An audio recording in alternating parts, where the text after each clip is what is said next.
Welcome to today's Movers and Shakers episode. I am your guest host, Michelle Glover, Purpose Career Coach and CEO of Journey Unlimited. Today's episode is sponsored by the Atlanta Black Chambers.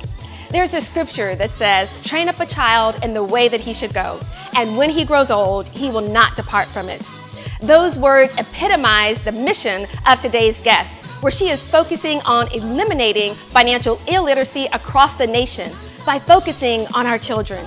She is a financial educator, author, community leader, and mother. She is also the founder and owner of Financial Parent Academy. In addition, she is the chair of the Financial Services Committee with the Atlanta Black Chambers. I am honored to have today's guest, Sheena Robinson. So Sheena, you are the owner and founder of Financial Parent Academy, which I love your mission, all about eradicating financial illiteracy across the nation. So tell us, what made you get started with this business? I mean, where did you find the inspiration? Great question, Michelle. So I came to Georgia in 2007, literally after graduating college. And I grew up and I went to college for mass communications, thought I was going to be a news reporter, and found out real quick that's not something I wanted to do. I wasn't into reporting bad news. And so when I got to Georgia, I started working for corporate. And then after working for corporate for some time, I was introduced to the financial industry. And so once I started getting information and going to workshops, I realized that I really wanted my community to be able to get access to the information. And so I started teaching adults financial literacy.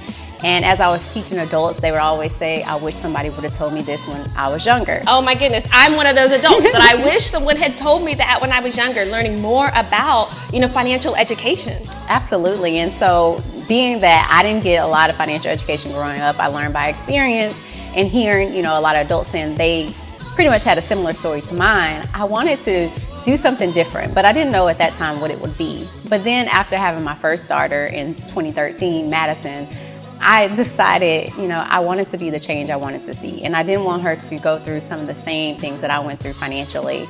And so being that I've been in the industry, I wanted to create a system for parents that they could follow to help them raise financially successful children. I love it. After that, I wrote my first book, Financial Parenthood, The Keys to Raising a Rich Kid.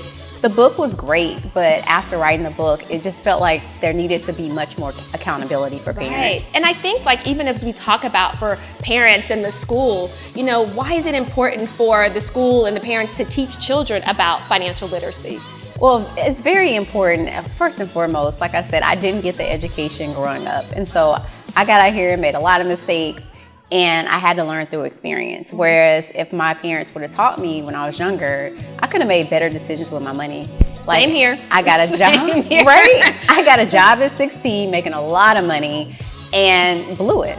But if I knew, the power of interest at that age and really stressing it, I think that I could have made some better decisions. But to answer your question, why schools are not teaching this information, I just don't think that, they're really focused on, they're not intentional with it. They're teaching, economics and things like that. And I think it's to a point where it's just, let's just be real, boring. And so when things are not interesting to you, you don't really want to pay attention.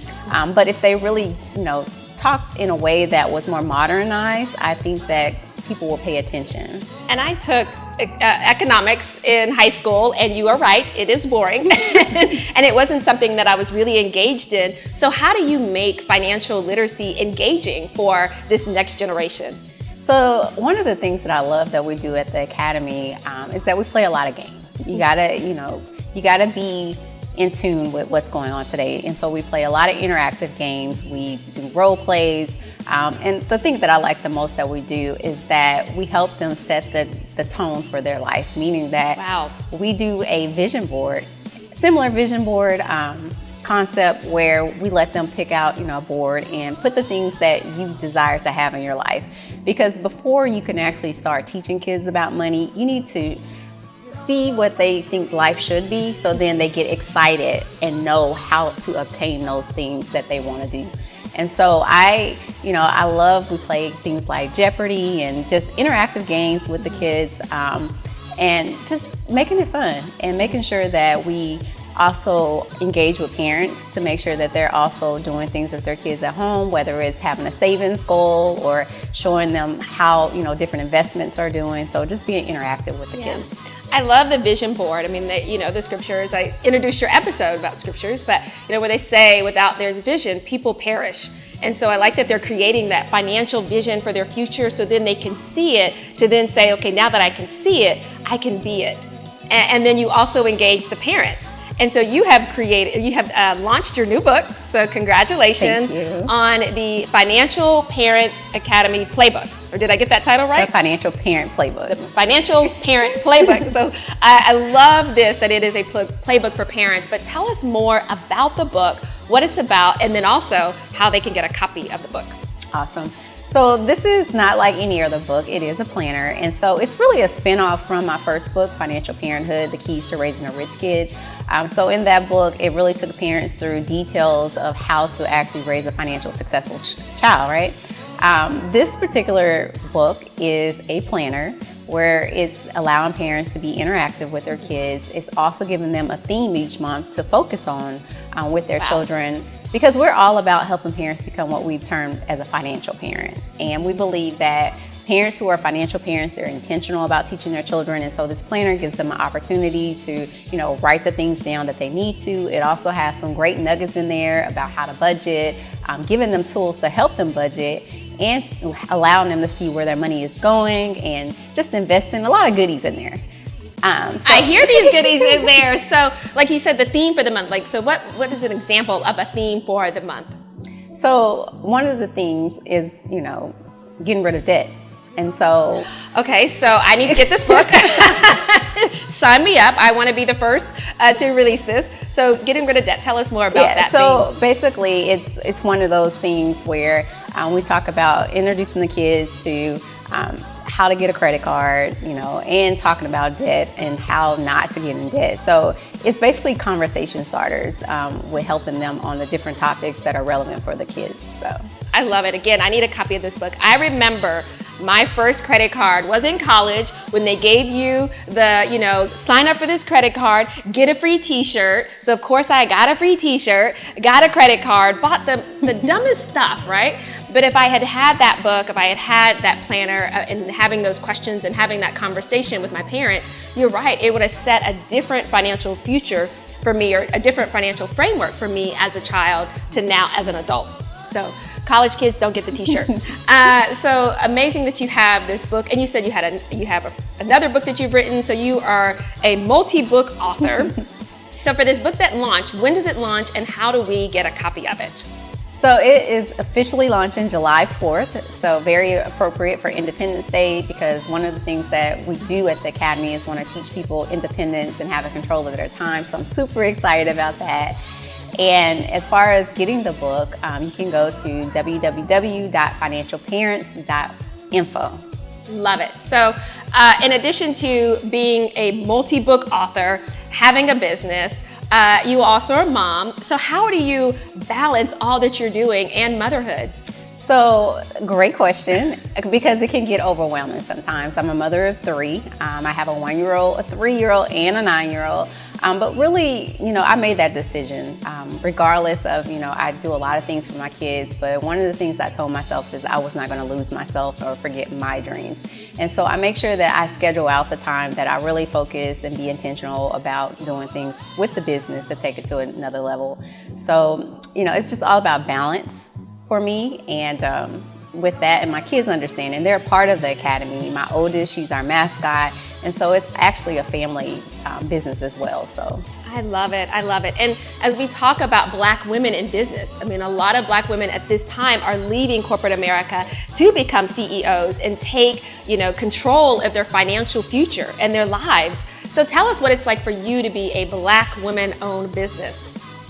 Well, first off, it's great. And I'm super excited, especially with my daughter, just to see something different. Growing up, I didn't see a lot of people of color in business. I saw, the barbers and the beauticians, but it wasn't until I moved to Atlanta that I saw, my Black doctors and lawyers, and I got inspired. And so I'm super excited about that. And I believe environment plays a lot to what you think about yourself and your life and how big it can be. And, living here in Atlanta has just taught me, dream big, go for your goals. You never know what your potential is until you get outside the box. And so, being a Black woman and being able to make my own decisions and not having to live by the corporate, where people say go to work and go to college, go to work, go work for somebody for like 40 plus years.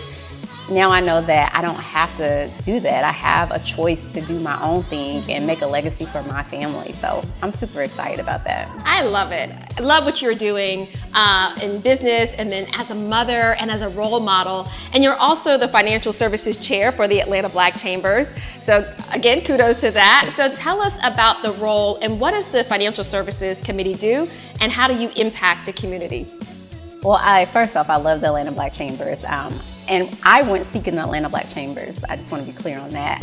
And why? Because I wanted to be a part of a community that looks like me and wanted to really be a part of the missions to help take our community to the next level. And so being a part of the Atlanta Black Chambers and being the chair has just really been a wonderful experience. But with the committee, we are focused on helping business owners and the community, as far as families, get to the next level, get financially educated so we can get rid of this financial epidemic where we've lacked the education. And so we do a lot of workshops with the committee. We do a monthly workshop that we actually educate business owners. We have different events. We have one of our major events coming up in November, the Family Financial Empowerment Summit, where we're very focused on the community and helping families learn the financial information they need so that they can lead these powerful financial trajectories. And so we're super excited about it.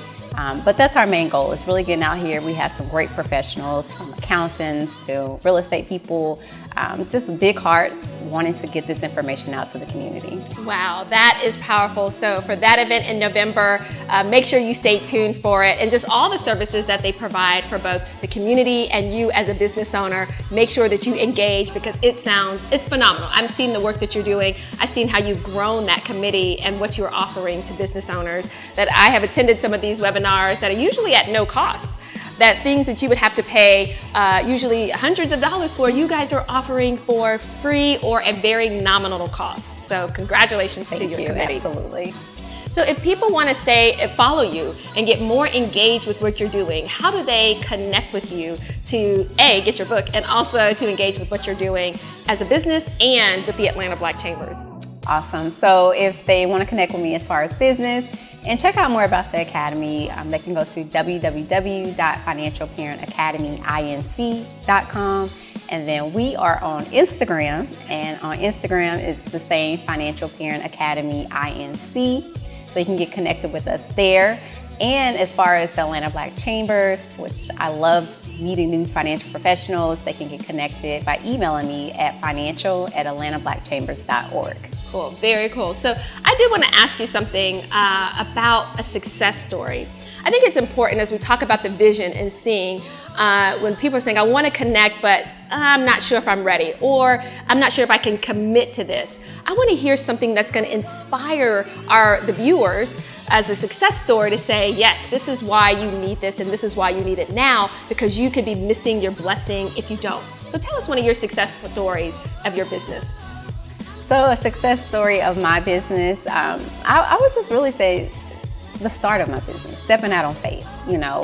Like I said, I didn't grow up seeing business, and so a lot of the time when you don't know, you don't try. And so the fact that I overcame myself first and got out here, and I didn't know a lot of things in the beginning, and I think that's where the chamber came in, as far as getting people with marketing and getting your books together, accountants and things like that. And so the fact that I started and not knowing exactly how to run a business, but I was teachable and just determined to want to make sure that this mission of helping parents and children with financial literacy, I think that that would have to be the biggest one for me, because a lot of people, they don't get started because they don't think enough of themselves. I'm not good, I don't have this, I don't have that. And so, if that vision is in you, if that's in your heart, if that's something you go to sleep at night thinking about every day, don't allow yourself to get in the way. Allow yourself to grow and learn in the process. But the thing is just to get started. Wow. Well, kudos to you and all that you are doing. I am so proud of your journey, to hear where you are and to see it grow and thrive. And I'm ready not only for this book, but I know there's going to be another book coming out. So kudos to Sheena Robinson. So glad to have her on today's show. So let's give a shout out to Sheena Robinson, the owner and founder of Financial Parent Academy. And again, today's episode is sponsored by the Atlanta Black Chambers. So if you want to get involved with the Atlanta Black Chambers and engage with what they are doing to Black businesses in the Atlanta area, you can visit www.atlantablackchambers.org, or you can email info@atlantablackchambers.org. Again, my name is Michelle Glover. I'm the CEO of Journey Unlimited. You can follow me on social media at My Journey Unlimited, or visit my website at journeyunlimited.com. Now this episode, I am encouraged to work on my own financial literacy, and I hope you are doing the same. But this episode is just one of the many Movers and Shakers episodes here with the Chapter Avenue Productions. So please follow them on YouTube at Chapter Avenue Productions to see more of amazing content like today's Movers and Shakers episode. So again, Michelle Glover, and I hope you have a great rest of your day. Bye, everyone.